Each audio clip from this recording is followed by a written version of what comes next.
Good evening and welcome to गना shot. गना shot में आप सबका स्वागत है। आजकल जब इसराइल और हमास का युद्ध चल रहा है और यूक्रेन वॉर का भी युद्ध चल रहा है, तो सबके दिमाग में ये सवाल आता है, विल चाइना अटैक ताइवान? ये बार बार हर प्रोग्राम में मेरे से पूछा जाता है कि देखिए, taking in the advantage of the US commitment in Ukraine and Israel, क्योंकि उनका नजर वहां हट गया, चाइना का ये अच्छा मौका है ताइवान के अंदर जाने का। I agree, this is a great opportunity for China to attack Taiwan and reunite it, but in my opinion that's not going to happen. But a lot of people don't believe my opinion. इसीलिए मैंने क्या किया कि दो opinion लिया मैंने, two opinions. One, the Western opinion from the New York Times, and second, from South China Morning Post. Two analysis. So I'll give you both the analysis. I'll explain to you what the logic of these both these analysis. इनका क्या व्याख्या है, इनका सोच क्या है, और अ, देखते हैं आगे क्या है। सबसे पहले हमें पता होना चाहिए कि जो संकेत चाइना से आ रहा है वो ये है। आप ये खुद देख लीजिए कि PLA will show no mercy against Taiwan independence move से टॉप जनरल। ये जो चाइना का जनरल है, ये एक्चुअली जो है सेंट्रल मिलिट्री कमीशन का नंबर 2 है, और उसने ये चेतावनी दे दिया ताइवान को। पर हमें इसके पीछे क्या छुपा है वो देखने की जरूरत है। सबसे पहले हम शुरू करते हैं, चाइना ड्रीम क्या है, जी जिनपिंग का ड्रीम क्या है इस कहानी में। पहले, Taiwan reunification is his main dream. In fact Xi Jinping ने अपने फौज को हुक्म दे दिया कि 2027 तक ताइवान को कब्जा करना है, राइट? किसी तरीके से you view it from any direction, the figure is 2027, right? ये भी देखा गया है कि चाइना जो है, it is increasingly using its military might to intimidate Taiwan's people into yielding to its control. उनको डरा रहे हैं, भाई हमारे साथ आ जाओ। मिसाइल ड्रिल्स हुए हैं, काफी एयर वायलेशंस हुए हैं, सब कुछ यही naval drills, missile firings, and fighter aircraft maneuvers. All this started last year when Nancy Pelosi visited Taiwan. Okay, so it gives an impression that PLA is getting ready to capture Taiwan. It has done a lot of practice, and if it has done a lot of practice, this is the opportune moment. So let's take the two views. The first view is from New York Times. It says no, Xi Jinping is not about to attack Taiwan. Very clear.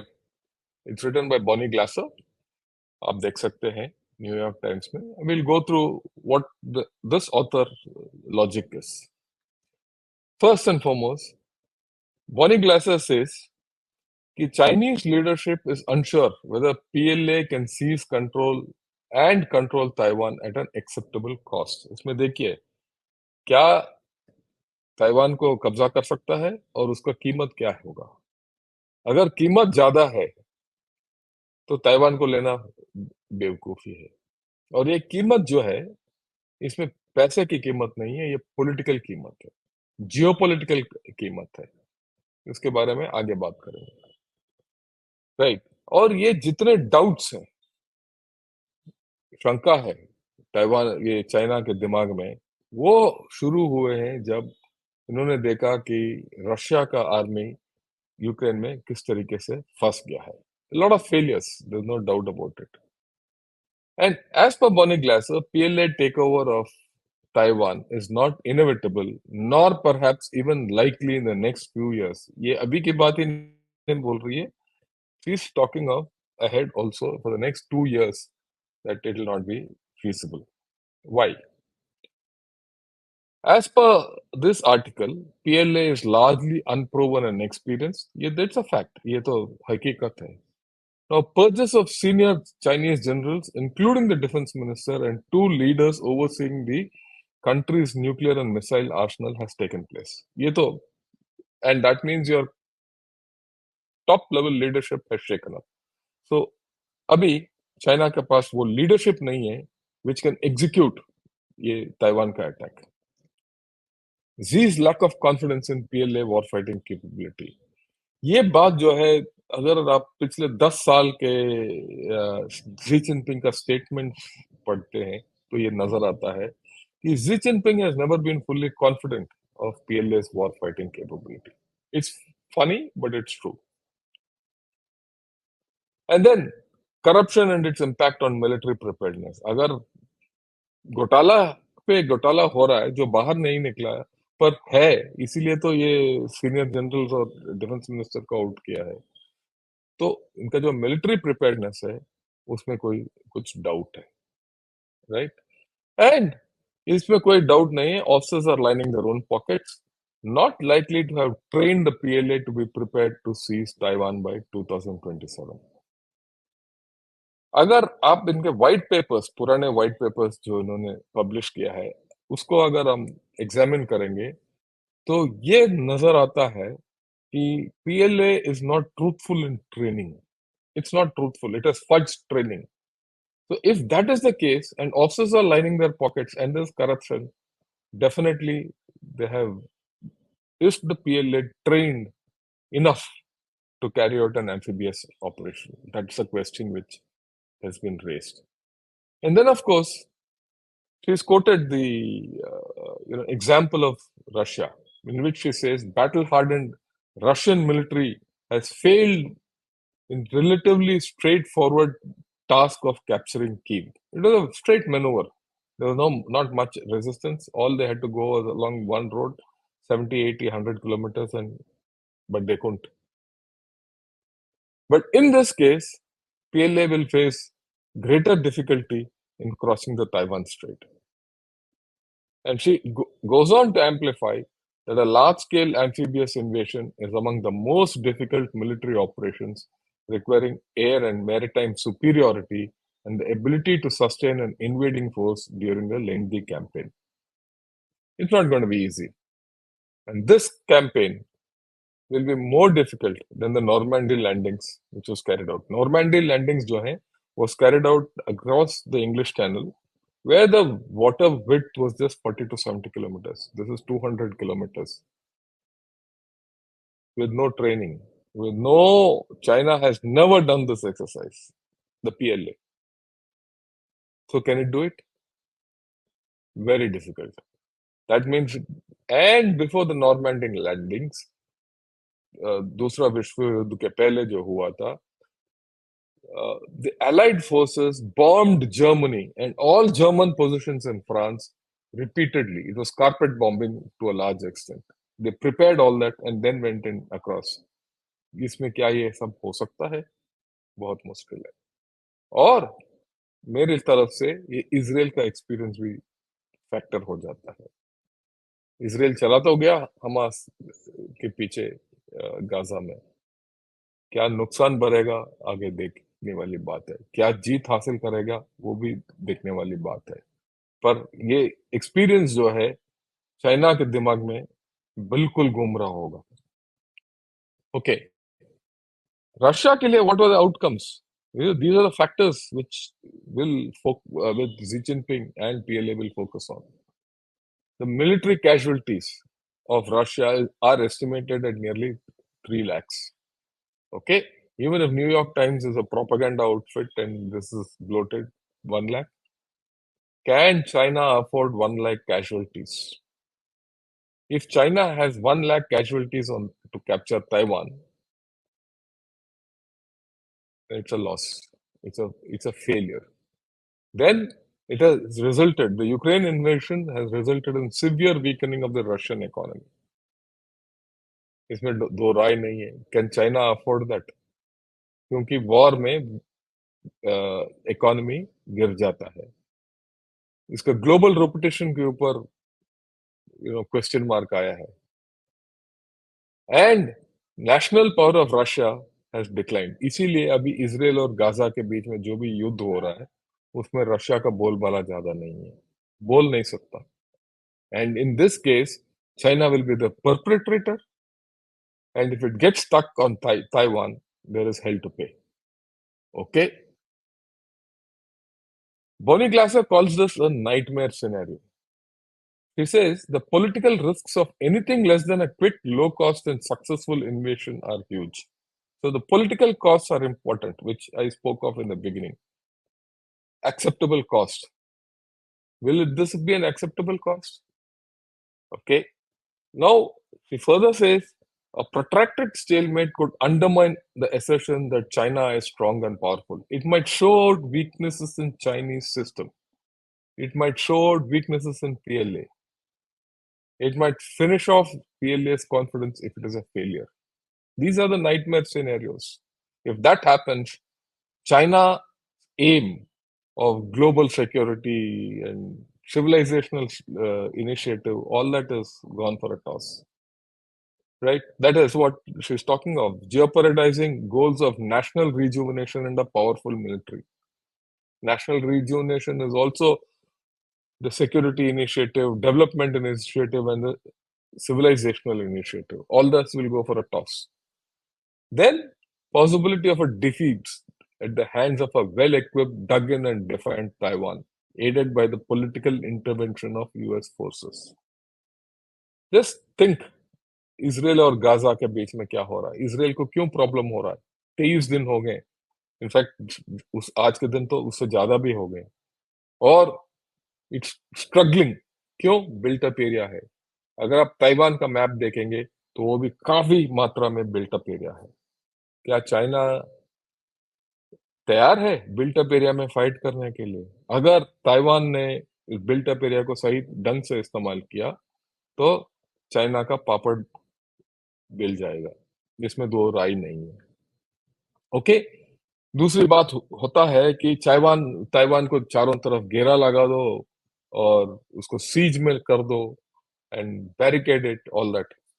पर अगर वो होगा तो आप सोचिए, चारों तरफ Japanese islands हैं जो ताइवान के सिर्फ 100 किलोमीटर दूर हैं। तो अगर चाइना के शिप्स वहां आते हैं तो जापानीज फोर्सेस वहां से रिएक्ट करेंगे। और फिलिपिनो आइलैंड्स जो हैं वो सिर्फ 50-60 किलोमीटर हैं साउथ ऑफ ताइवान। अगर if the naval forces of China do a blockade of Taiwan, Philippines also will react. And don't forget, the third arrow, जो फिलीपीन सी से आ रहा है, US forces, they will also react. और वहां से नहीं, फिलीपाइन से भी रिएक्ट करेंगे, क्योंकि फिलीपींस में उनके 4 बेस हैं। अगर ये सब वहां हो रहा है तो ग्लोबल शिपिंग का क्या होगा? चाइना के सारे पोर्ट बंद हो जाएंगे। अगर सारे पोर्ट बंद हो जाएंगे तो उसका अर्थव्यवस्था का क्या होगा? ये सोचने की बात है। आसान है बोलना कि नेवल ब्लॉकेड हो जाएगा वगैरह वगैरह वगैरह। It's not simple to carry out a naval blockade and survive. In fact, in my opinion, if China carries out a naval blockade of Taiwan, there will be an automatic self-blockade of this entire area. Okay. The next part is that China's economy is facing a long-term slower growth. This is known, सबको पता है। इसके साथ साथ, if there is some dissatisfaction or social instability because of a prolonged war, or if Xi Jinping prioritizes security and political control over economic well-being, and then he goes in for Taiwan, there is a problem. These are all the factors which must be on Xi Jinping's mind if he has to go to Taiwan. At this point, very difficult. Ahead, also difficult. Okay? Now, she sums it up by saying, political risks to Xi and the Communist Party outweigh the risk of war. So the risk of war is one issue, the political risk is the other issue, which is better. कौन, कहाँ Xi Jinping झुकेगा। और बात में एक और सवाल है, what would force Xi's hand even if he is not confident of battle success? हो सकता है कि हालात ऐसे हो कि he is not confident but he is forced to go in when the two conditions, if if a future Taiwan government pushes for formal independence through a referendum or constitutional revision, अगर वो independence घोषित कर देते हैं तो फिर Xi Jinping और China को और कोई रास्ता नहीं होगा, उनको अटैक करना ही पड़ेगा। Next, if there is a move by Taiwan to restore diplomatic rather, if there's a move by USA to restore diplomatic recognition to Taiwan or to return to the defense treaty that it had with Taipei before the United States switched diplomatic recognition to Communist China in 1979, then Xi Jinping can go to war. फिर उसके बाद it doesn't matter what the costs are.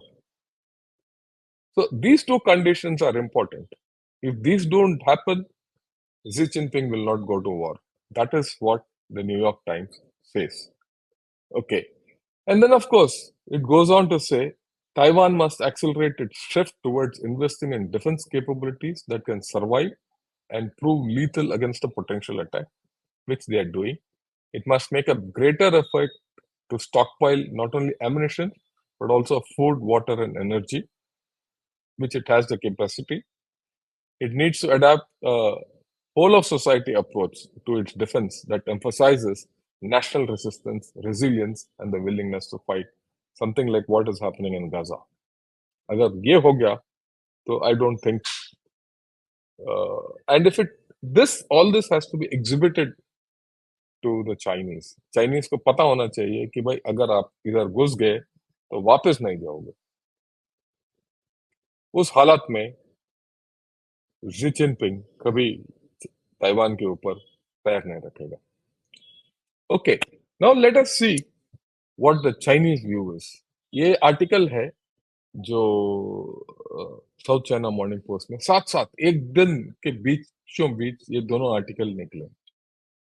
The ongoing military overall of चाइना's PLA has one goal in mind, Taiwan. कि जो भी China कर रहा है modernisation के लिए, ताइवान को पकड़ना है। ओके, अगर वो हालत है तो ये क्या बोलता है? ये बोलता है Xi Jinping took the helm of PLA and kicked off the biggest overhaul of the world's largest fighting force. ठीक, ये तो किया इसने। और shake-up began in 2015. Okay, right. And it moved China's military away from a Soviet-style army-oriented structure towards one that was more suitable for joint operation closer to the US model. तो USA जिस तरीके से लड़ता है, they wanted to go towards that model. Now, Xi Jinping thereafter has conducted a massive anti-corruption drive that has seen more heads roll than during the revolution. That's important. Comprehensively transformed the military command structure and significantly upgraded the technology of China's arsenal across all forces. So there's a major upgrade in China. So these are the factors. And the capacity of PLA has grown so fast that top American defense officials believe Beijing could be ready to take Taiwan by force by 2027. This is the backdrop he's given, how China has prepared itself from 2015, structurally, financially, and otherwise, to be ready to take over Taiwan by 2027. This magic figure of 2027, 4 years away. Okay? But then defense experts argue there remain uncertainties around the PLA's ability to adapt to the changing face of war and its readiness to face the major test, Taiwan. ये भी मानते हैं कि war is changing, the face of war is changing. जिस तरीके से आधुनिक लड़ाई हो रहा है वो पुराना टाइप का नहीं है। और बीच में जो चाइना ने शुरू किया था टेक्नोलॉजी के ऊपर, एआई, साइबर, ये वह, उसके साथ एक शॉर्ट वॉर होगा, वो भी गया है। आजकल अगर आप इजराइल का लड़ाई देखोगे, यूक्रेन का लड़ाई देखेंगे, या आर्मीनिया अजरबैजान का लड़ाई भी देखेंगे, तो एक बार आप लड़ाई में चले जाओ तो लंबा खींचेगा। क्या पीएलए तैयार है उसके लिए? The realities happening on the Ukraine battlefield have overturned many military doctrines and judgments we learned from previous conventional wars like the Gulf War. तो बात यह है कि गल्फ वॉर में किसी ने यूएस फोर्सेस को अपोज नहीं किया, ये सीधा चले गए जहां भी जाना था। पर अभी क्या है, दो तरफा लड़ाई है। गल्फ वॉर में एक तरफा लड़ाई था, पर गल्फ वॉर में जो कन्वेंशनल बैटल इनिशियल इन्वेशन के बाद जो हाइब्रिड लड़ाई था वो 1-2 साल चला। इनफैक्ट इराक में तो 10 साल से ज्यादा चला, और अफगानिस्तान में 20 साल चला। क्या चाइना इसके लिए तैयार है? राइट। ये सोचता है कि एक बार वहां अंदर घुस जाओ, कब्जा कर लो, तो ताइवान हमारा है, हम झंडा फैलाएंगे, लहराएंगे। वो हो नहीं सकता। हो सकता है, पर हो भी नहीं सकता। वी वंस ये एक विशेषज्ञ बोलता है, we once expected big scale dog fights and tank battles would become protagonists of the Ukraine war, and infantry would just play an inferior role to clean up in the aftermath, just like what happened during the Gulf War. But the reality showed that the roles have swapped. Problem with PLA. PLA has taken the Gulf War model and developed more mechanized forces like the US forces. And it has neglected its infantry. And it has a weak infantry. Is the weak infantry capable of handling the counterinsurgency and the urban warfare which will erupt in Taiwan? And that is why you see China doesn't have a strong infantry, and that was shown in eastern Ladakh in the Kailash Range operations. And do you know that? They could not maneuver. So if you don't have good infantry, forget doing the beachhead or operations beyond in urban areas. That their own people are talking all this now. Then there's restructuring which is going on. Okay, so let's look at what this restructuring is all about. Right. In this structure, the CMC instructs all the Central Military Commission instructs top commanders. And it lets the theater commanders oversee military operations. Theater commander का बोलबाला दे देते हैं कि भाई तुम military operation करो. And individual services जो Army, Navy, Air Force वगैरह है, they focus on combat readiness training. ये उनका restructuring में है. और China's next point ये है कि China's rapid economic development has also provided the PLA with a steady increase in the annual budget over the past few decades. The military received a 7.2% increase to about 1.55 trillion yuan, that is 224 billion this year, making it the second largest defense budget in the world. तो इनका restructuring भी हुआ है और काफी पैसा भी मिलता है. And Z has also set a plan in motion to transform the PLA into a fully modern army on par with that of United States, especially in the Pacific, which China sees as one of the biggest barriers to reunifying Taiwan. So the point which is coming is China has carried out restructuring. There's a lot of money sunk into the PLA, and the Chinese army, as per Xi Jinping, should be able to ward off USA. Is it feasible, all this? And all this has to be done by 2027, when it is the centenary of PLA. और ये भी चाहता है कि PLA wants the army to basically complete its modernization by 2035. 2035 तक fully modern होना चाहिए PLA, और वर्ल्ड क्लास मिलिट्री होना चाहिए by 2049. सवाल ये उठ रहा है आजकल कि क्या ये सब मुमकिन है, क्योंकि इनका जो रास्ता जो अपनाया है वो गल्फ वॉर के मॉडल के ऊपर था, और जो इजराइल और रशिया यूक्रेन वॉर के बाद ये पता चल रहा है कि वो मॉडल सही नहीं हो सकता. अगर वो मॉडल सही नहीं है तो आपका आर्मी का जो भी रिस्ट्रक्चर किया, जो भी किया है, वो सही नहीं है. इट्स नॉट फुल्ली इक्विप्ड और ट्रेन्ड फॉर टुमारोज बैटल. वो है कहानी. और ये भी बोलता है कि new warships and high-tech equipment would only be an advantage if these were not these there were enough engineering corps trained in using it. ये खुद बोलते हैं कि उनके पास वो they don't have the manpower to maintain and use it. ये मैं बार-बार पीक इनटू एवरीडे चाइना में बोलता रहता हूँ कि China does not have the manpower to man its military. ये खुद बोल रहे हैं अभी। Next point, very important point, hardware buildup will work only when it can smoothly integrate with software. The human being, software जो है human beings है। तो हार्डवेयर और सॉफ्टवेयर यानी ह्यूमन वेयर का टेक्नोलॉजी और मैन पावर का मिश्रण होना चाहिए, संतुलन होना चाहिए। ये आगे बोलता है real war is the best test of the success और failure to military reshuffles. Otherwise, everything is just a theory and weapons are just a heap of metal. That's the problem with China. क्योंकि China ने अभी तक लड़ाई नहीं लड़ी, कोई इनका विक्ट्री नहीं हुआ।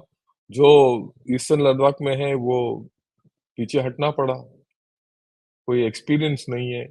If they cannot execute anything, everything is but a theory and weapons are just a heap of metal. ये याद रखिए। And PLA is yet to prove it has kept up with the evolving face of modern warfare. खुद बोलते हैं। ये south China morning post का view है। Okay? The ongoing brutal war in Ukraine has showed us that advanced and costly weapons like tanks, aircraft, and even aircraft carriers can easily be trapped and turned into big targets by rivals who command high-tech superiority. And इसमें ये भी coat करता है जिस तरीके से Ukraine ने वो मॉस्कोवा को गिरा दिया और एक और फ्रिगेट को गिरा दिया, डुबो दिया, using Neptune missiles and all that. तो इतने फौज होने के बाद भी अ, रशिया फंसा पड़ा है। आज ही मैंने एक आर्टिकल पढ़ा जिसमें यूक्रेन का एक जनरल बोलता है कि दोनों साइड फंसे पड़े हैं, आगे ना जा सकते हैं न पीछे आ सकते हैं, यानी आगे नहीं जा सकते या पीछे हट नहीं सकते। ओके, ये नेक्स्ट पॉइंट जो है ना बहुत इंपॉर्टेंट ऑब्जर्वेशन है उनका खुद का। The PLA doesn't know what the next war is going to be like, but a potential fight over Taiwan is the only test that is more confident to take at the moment.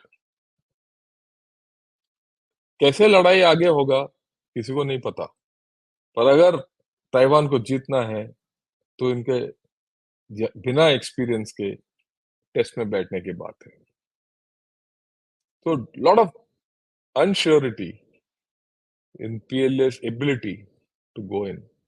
और ये भी last में बोलता है कि rocket is one third of the cost of a missile for equivalent range. और ये बाकी फौज के बारे में जिक्र करता है कि भाई हमारे पास सब मिसाइल वगैरह हैं, पर हमने इतना खर्च कर दिया, पर क्षमता तो कम ही है। और सिर्फ मिसाइल टोकने से या रॉकेट टोकने से काम नहीं बनता, आपका आदमी चाहिए जाके उसको कब्जा करने के लिए। तो ये था यू नो एक व्यू ताइवान का, सॉरी एक व्यू चाइना का और एक व्यू यूएस का, अलग-अलग व्यू। और ये दोनों आर्टिकल में इन्होंने बहुत अपने एक्सपर्ट्स को कोट किया। ये सिर्फ इन्हीं का राय नहीं है, इन्होंने बहुत एक्सपर्ट्स का यू नो व्यूज लिया है और कोट किया है। इनफैक्ट जो भी मैंने स्लाइड्स दिखाए वो अलग-अलग एक्सपर्ट्स के हैं जो इस आर्टिकल्स में हैं। So that means that it's very difficult for China to go into Taiwan. Now, out of question, the way I look at it, and going ahead, we'll see where it goes. But then those two conditions, Taiwan declaring independence or USA recognizing Taiwan as a separate entity, will force Xi Jinping to go to war. This figure of 2027, which keeps coming, time and again, to me is a question mark. And by 2027, 4 years hence, their demographic decline will be shown up very clearly. Their economic conditions will go down, and there might be social instability. Who knows? The conditions might change. As China gets into more economic problems and geopolitical problems, which already it has, the date of Taiwan being annexed by China will keep getting put off. So let's not conclude that Taiwan will be a walkover for China or it will go in any day as per a timetable. And of course, one should remember war is a risky business. The outcomes of the war are very risky. Does Xi Jinping have the equity to take such a risk? He wants to stay in power for life. He might just change after that. Unless, of course, like Saddam Hussein, he feels that even if he loses a war, he can continue to be in power. That's what Saddam did after Gulf War 1 and 2. A lot of interesting things. We'll see how things pan out in future. And that's all for now. Thank you, good evening, and Jai Hind.